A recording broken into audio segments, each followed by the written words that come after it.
Odaan nagaya, araara, jaalala, guddina, qaroome.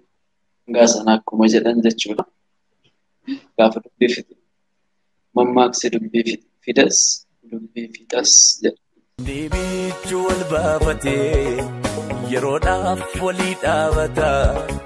Anu arjaa akka keenaa garree garaan koosuma yaadata. Nagaa fi araarri waaqayyoo isiniif haa baay'atu hordoftoonni Saaroon Tubii biyya keessaa fi biyya alaa akkasumas hordoftoonni amantaa biraa immoo ashamaa harka fuunee isiniin jedhee jira. Guyyaa har'aa kana immoo keessummaa nama tokko isiniif qabadhee dhufee jira jechuudha. Namoonni ni beektu, muraasni keessanii hin beektu. Kaan immoo hin beektanii warroonni hin beekne description jalqabaa fi comment jalqabaarraa linkii isaan isiniif ka'a akkasuma pin godhee isinii ka'a. Subscribe godhaatii mana sadaqaa nama kana immoo hin bartu. Kanaaf iyyuu namni kun eenyu yoo jettan immoo inni iyyuu of ibsa waan ta'eef isumaaf dhiisnaa isaa illee wal bartu. Maqaa kee beeksisuu dandeessaa nagaa gaafadhu. Hayyee hordoftoota Saaroon Tubii nagaan isinii haa ta'u jechuun barbaada jalqaba irratti. Itti aansuun ani Oromiyaa Moosiisaan jedhama. Maqaan kiyya inni masoon yookaan fuula miidiyaa hawaasaa kanarratti kan ittiin beekamu. Maqaan kiyya inni sirriin egaa bodas deebi'ee dhufuun ishee wanta nuuf illee eebbaa baay'isanaan jedhanii. Egaa kanaan addatti seera addaan qabu. Seenaan kiyya muraasa. Akkuma kiyya gabaabbattee jechuudha isheen Tole isiniif himee jira jechuudha. Akkasuma fuula social media irras akkasumallee maqaa as channel irraa isiniif ibsee jira. Eenyu akka ta'e irraa hubattanii jirtu. Egaa gara qophii keenyattidha kan nuti dabarru. Oromiyaa eessatti dhalattee eessatti guddattee maqaan kee inni sirriini Oromiyaadha moo kan biraa qabdaa? Ani waa'ee maqaa kiyyaa kun namatti gaaffii taa'ee yaadu. Erga gaaffii ta'ee dhufe immoo egaa gara citeetti taa'amadhanii deebisneetu darbina. Oromiyaa Moosiisaa maqaan jedhu kun maqaa masoo kan maqaa guyyaa keessaa akka ta'edha.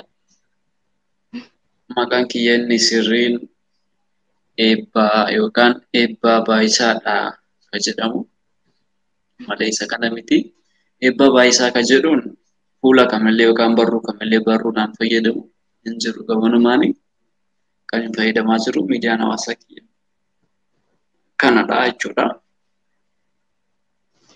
Oromiyaa Moosiisaa moo eebbaa baay'isaa? Eebbaa baay'isaa maqaa isa sirriidha yookaan maqaa dhalootaa kiyya jechuudha.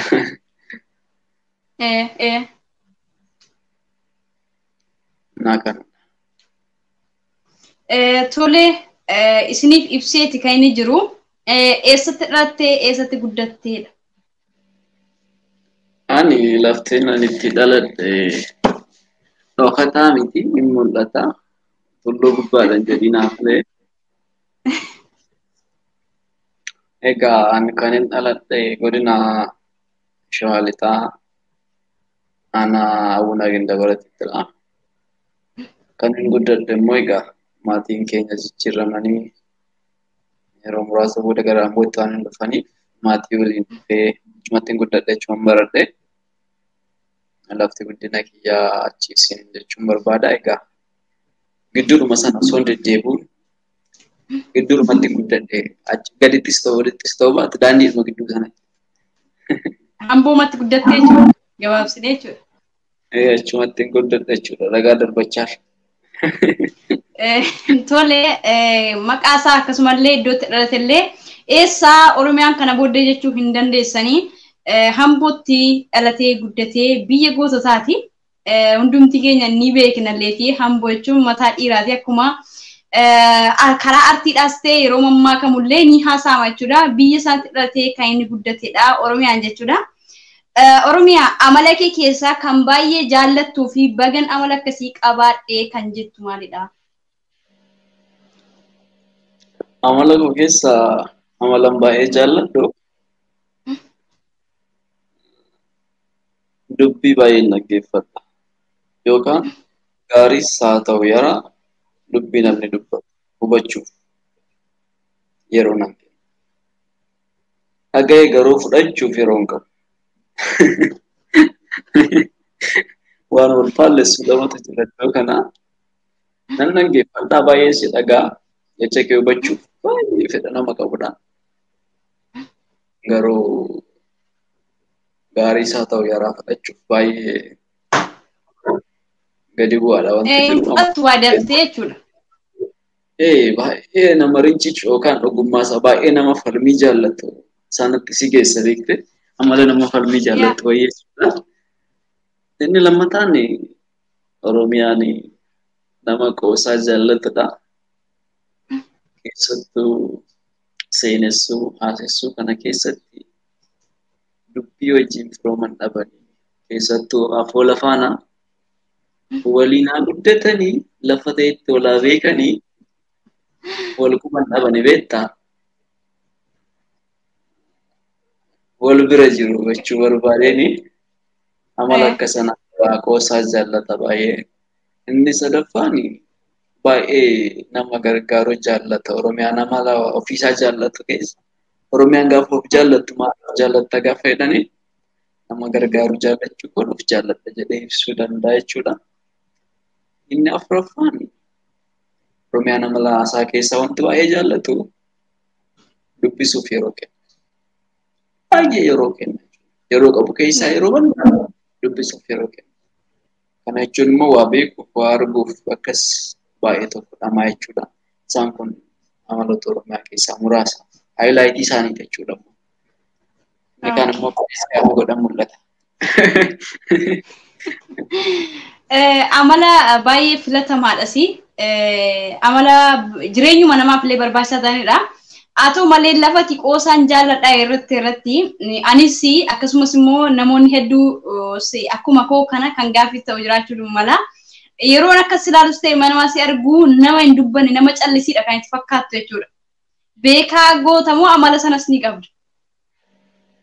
Egaa amalli kun narra jira dhee ofitti faraduuf soba taate beektaa qallattu na biraan haftu. Qoosaan inuma jirti ganda kiyya mana baay'eetti ofumarraa bu'ee lafan itti taphadhe ofan beeka. Amma YouTube warra achirratti caananii ragaa ta'u caan kun taphatu yoo jedhan taati. Baay'een taphadha. Garuu wanti ani callisuuf namoota baay'een beeku. Baay'ee walitti dhufnee waliin haa taphannu. Kontaaktii yookaan bilbila keenya yookaan sooshaal miidiyaa keenya walaa jijjiirru malee waliin beekna. So baay'eedhuma namatti siqee waan jiru haasa'u maal jedhee taphachuu kana hayiin of qabu. Waan an danda'u qabu. Waan an ibsuu barbaade sana ibsuuf dubbatti hin deemu. Kolfa garuu iddoo dhumaatti qisqisxettee kolfitee dhummadee nyaara gurguru. Iddoo dhumaasitti diimaan addaa ta'edhaniiti nama kolfuun nama halkaan isaa walitti qabatudha jechuudha. Garuu iddoo kirkirsiin oolatu amantiin hin jedhiin immoo nama kotti taa'ee kolfudha jechuudha. Ati dubbatteef dubbiidhuma nama dhiqqa. Tole namoonni kana booddee qoosaa akkasuma walaloo akkuma inni jedhee seenaa wantoota kana barbaadanii mana Oromiyaa Moosisa dhaqaa firoonfadhaa irraa baradhaa isin jedha. Sababiin isaayyuu iddoo hin taanetti iddoo nu fayyadnetti iyyuu yeroo keenyaa fi sa'aatii keenya aarsaa goonee fixaa oolla jechuudha. Maaliif ree ani akka fakkeenyaaf jireenya kee keessatti wantoota seenaa akkasumallee qoosaawwan kana walaloofaa hedduun jaalladha jireenya koo keessatti jechuudha. Guyyaatti yoo xinnaa ta'e tokkos ta'e lama wantoota kana yookiin nan dubbisa yookiin immoo osoo hin dhaggeeffatiin oolu maaliif ree nan jaalladha waan ta'eef jechuudha. Maaliif namni kunis immoo asuma irratti illee irraa hubachaa kan jirtanidha. Nama dandeettii qabu akkasumas immoo waa barsiisuu danda'udha. Firoonfadhaa irraa baradhaa isiniin jechuun barbaada. Asumarraani gaaffiin keenya illee yookiis immoo qophiin keenya akkuma itti aanetti jira kan isin keessummaa ta'ee dhiyaate Oromiyaadha jechuudha. Gaaffiin itti aanu Oromoon odaa meeqa qabaa'edha? Odaa jechuunis immoo maal jechuudha? Maqaan waamuu dandeessaa?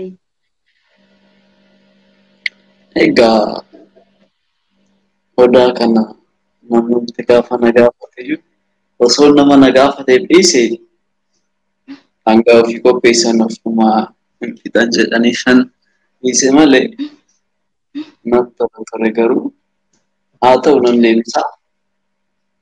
Egaa Oromoon odaalee warra bebbeekamoo maqaadha yookaan gurra jedhama shan qaba. Kana jechuun guutummaatti Oromoon odaa shan qaba jechuun miti. Odaa miliyoonotaan lakkaa'aman qaba. Gandaa gandatti Oromoon odaa dhabee hin jiru. Aanaadha aanaatti Oromoon malkaatti odaa godhatu dhabee hin jiru. Odaa miliyoonotaan lakkaa'aman qaba garuu odaa gurra qaban odaa beekamoo odaa shan qaba jechuun barbaada. Isaan sana odaa bisil, odaa bulluq, odaa bultuu, odaa nabee fi odaa roowwaa jedhamu. Egaa odaan maal ibsuu barbaada kan jedhuufi odaan nagaya, araara, jaalala, guddina, qaroomina gabaabaatti jechuudha. Akkuma odaan gurra bal'atu sanatti bal'isne yoo ibsine akkuma odaan bal'isaa bal'aa dameensaa bal'aa sana qaroominni odaa keessa jiru akkasuma sana bal'ata. Nagaan achii odaa jala taa'ee labsamus akkasuma bal'ata. Araarri achi jalatti buusa akkasuma bal'ata. Tumni seeraa achi jalatti tumamus akkasuma humna qabaa jechuudha. Gabaabsee Tole maal jette? Yoon gabaabseestu kana fakkaate jechuu fedhe. Tole namoonni odaa hin beekne hiikaa odaa akkasumallee odaalee shanan namoonni hanga yoona kanaa hin beekne qabachuu dandeessu jechuudha. Shanan isaallee maqaa nuuf waamee akkasumas immoo odaan maal akka ta'e nuuf ibsee jira jechuudha. Odaan immoo uummanni Oromoos ta'e sabni Oromoo kan itti dhimma ba'atudha jechuudha. Jiruu fi jireenya isaa keessatti kan itti dhimma ba'atu odaadha jechuudha. Kanaafuu namoonni hin beekne asirraa ni barattu jechuudha. Oromiyaan ibsa bal'aati. Kan inni kennee jiru akkasumallee maqaalee odaa shananii Oromoon qabdu jira. Kanneen bebbeekamoo akkasuma immoo kumaatama hedduutu jira nuun jedhee jira jechuudha. Gaaffiin itti aanu Oromoon afoola Oromoo keessaa kan yeroo baay'ee Oromoon dhimma ittiin baatuu fi akkasumas dubbii ittiin fixuu fi dubbii ittiin fidu maalidha? Ayyee gaaffii bareedaadha. Odoo hafee na gaaffisiisa ture. Bagana fi bagatti gaaffichi. Egaa gaafa dhangaan dhuftu qadaada yookaan keeddoo ishee buqqisanii dubbiin gaafa dhuftus wanti ittiin buqqisu Oromoon mammaaksa. Mammaaksi kun dubbii wayinatti fakkaatti ishee mataa dhangaa sana akkuma jedhan jechuudha. Gaafa dubbii fidu mammaaksi dubbii fidas dubbii fixas jedha. Gaafa dubbii banuu barbaadu wayidhaa haa godheeti keessa buusa. Gaafa dubbii xumuruu barbaadu egaa yaa badu dubbiin baay'eetti farreettiin fe'an jedheetu haatu gara xumuratti oofuu barbaada jechuudha. Ittiin hidhee lafa kaa'a. Gaafa dubbii banuu barbaade egaa maal ta'u malee maaliin maal ta'u jedhanii wanta dubbatantu jira. Waa malee manni naaroo jedhanii eegalu beektee gaafa dubbii eegalu barbaadan. Akkasuma qadaada dubbiitiin gaafa jedhamu bananii dhangaa ishee nyaatanii gaafa qadaadan boodas mara wanti qadaadan qadaada dubbii yookaan hangafa afoolaan ni jedhamu mammaaksa Oromoo biratti bakka guddaa qaba safuu guddaa qaba. Si cabsuus barbaannaan mammaaksa. Si jajuus barbaannaan mammaaksa. Si qajeelchuus barbaannaan mammaaksa. Yoo si faarsuus barbaadan akkasuma. Si barsiisuus barbaadan akkasuma. Si deebisuus barbaadan akkasuma. Kanaaf mammaaksi ulee natti fakkaata ulee Oromoo qaccee jechuudha. Tole guddaa galatoomii akkuma beekamu gaa mammaaksi dubbii fidas dubbii fixasi guutummaa isaa immoo dhageessanii irra deebuu nan barbaachisu. yeroo dubbii jalqabu barbaadus yeroo dubbii fixuu barbaadus guutummaa isaa fakkeenya fudhatee illee nuuf kenneera jechuudha. Oromiyaan guddaa galatoomsiin jechuu barbaada. Akkuma chaanetti jira guyyaa gootichi Hacaaluun boqotee eessa turte maaltu sitti dhagahame miira guyyaa sana sitti dhagahame ni yaadattaayedha. Sababiin isaa gooticha keenya guyyaa inni boqote lubbuun isaa haqananiitu namoota hedduudha kan miira keessa galee. Guyyaa sana miira sitti dhagahame akkasuma eessa turte? Egaa guyyaa sana waxabajjii keessadha. Ani kanan ture Hararidha. Egaa yeroo sana Harar maaltu ture kan jedhu eenyuuf waan galudha. Dhugaa dubbachuuf gaafa Hacaaluun du'e halkan inni ajjeefame sanadha, galgala sanadha kanan Addis Ababaa irraa ka'ee Harar galee. Ana Harar galee mana koo osoo hin galiin konkolaataan halkan waan nu gasheef gara Haramayaa Yuunivarsiitii ture kanan jiru. Barsaa Yuunivarsiitii Haramayaa waan ture yeroo sana. Iddoon gara baatee yookaan gibbii sana deemee magaalaa bulle ijoollee faana halkaa qabanne jechuudha. Galgala halkanuma dhageenyee fi biirratti argine akka Hacaaluun ajjeefame dhugaa baay'ee tokko bakka shokku. Halkan sana muluu miidiyaa dhaggeeffataa bulle. Sooshaal miidiyaa irra bakka wanta jedhamu baay'ee tokko haala. Ganama gaafa kaanu magaalaa muluun waraanadha. Egaa nullee baay'ee beekuu baanna hanga sa'aatii sadiitti nullee daanduma faana ijoollee faana ture. Sa'a sadii booda xiqqoo to'annaa xiqqoo mootummaa jala ture. Sana booda maaltu ture kan jedhuufi mana hidhaa keessa teenyee waan garaagaraa miidhaganii jechuun televezyiinii lamaan ilaalaa ture mana keessatti. Sanaan ala waan. Mana hidhaa moo? Mana hidhaadha kan hin ture. Hiriyoota kiyya wajjin jechuudha. Yeroo sana akka waan nuti achitti daandii irratti nu qabanii amantaa fidannaa amantaa keenya agarsiisne. Sana booda yaa ijoollee kallattii amboo waan taaneef isintu jeequmsa fidee dhufee isintoo kana qindeessaa wanta jedhamu. Nurra ka'ee sana booda mana hidhaa ture. Naannoo ji'a tokkoof torbee sadiidha mana hidhaa kan nuti ture. Achuma Harar jechuudha. Egaa Shaantaaruma Finfinnee irraa fudhadhee deemee sana fudhadhee mana hidhaa kan ture mana goodoon ga'een jechuudha. Iddoo isinii hoteelaa yookiis immoo iddoo isin bultii keessanitti zim jedhanii masiin qaban? Lakki hoteelaa baanee ganama qabaa yaarree jira silateef halkan taa'aa bulle halkan sana dhageenyee jira. Ganama baanee bakka ganama daandiirra ijoolleen gadi ba'ee bakka miidiyaantinii godhattee sharaa waxxaree gaddee teenya jedhee ijoolleen bakka dukkaana daandiirra dhaabanii horii bitanii jiru. Warra Haran kun baay'ee wanta isaan sitti tola jechuudha. Gooda keenya dhabne ija keenya dhabne kanii qarshii waliin buusanii waan jedhanii bakka daandiirra dukkaanni garaagaraa harca'ee naannoo sa'aatii sadii gaafa keenya mootummaa bakka waraana bara. Nullee egaa ijoollee faana daandiirra hiriira nagaarra waan turreef nun marsanii hiriira nagaa sun irratti waraana dhaabatee naannoo dhagaa isa guutuutu ture. Sana booda daandii irratti kan isaan nu qabanii nu fudhatanii waajjira poolisii nu geessan mattaaqaa fidaa mattaaqaa keenya. Naannoo ijoollee kallattii keenyaa qabu naannoo ijoollee Wallaggaa, Jimmaa, Walisoo, Shawaa Kaabaa fi Walidaa irraa ijoollee adda nu baasanii mana hidhaatti keessatti mammiisanii ijoollee ishee kaan gadhiisan. Dhibba jalqabaa torbee boodadha ijoollee Harargee kan isaan qabu eegalan mala jechuudha. Dhugaa dubbachuuf yerootti baay'ee gaddinidha. Haa xiqqaatu haa guddatu sararee lubbuudhaan jiraachuus baate walumaa kanaaf oolee qaba. Gumaachanaaf gumaachi qaba akka dhuunfaatti kanaan. Yeroon barnootaaf biyya garaagaraa deemaa turellee haalatti na jajjabeessaa ture jira jechuudha. Naannoo barnootaa. Atii fi Hacaaluu walitti dhufeenya yookiis immoo wal quba qabdu jechuudha? Wal quba hin qabnu. Anaan nan beeku jalqabaan jechuudha. Garuu hiriyyoo tokko beeka. Fakkeenya amma wasiilee keenyatu jira. Bulchiinsa magaalaa Adaamaa keessa kan hojjetu godda nyaasaadha. Godda Hacaaluu jechuudha wasiilee keenya sana. Baay'ee waliin dhufanii waliin baratanii gaafii sanaatti na beeka achitti na beekamu waan tokko. Gaafa nani biyyaa ba'uuf jedhu kootu naa jedhee birrii 1,000 naa kenna. Eessaa nan beeku jechuudha. Gaafa deemnannee gaafa namni biyya Israa'elaa jalqaba deemuuf jedhu bakka gurbattiin nana xiqqoo nama taata xiqqoo jabduu taatamna bakka jedhee bakka isaan dhugaa turanii ani xiqqoo dhugaatii kana waan hin dhufneef waan maalkooliidhaan milisaa kana ture yeroo baay'ee sun bira namni gaariin egaa hin barakatu. Egaa maal gochuu dandeessa?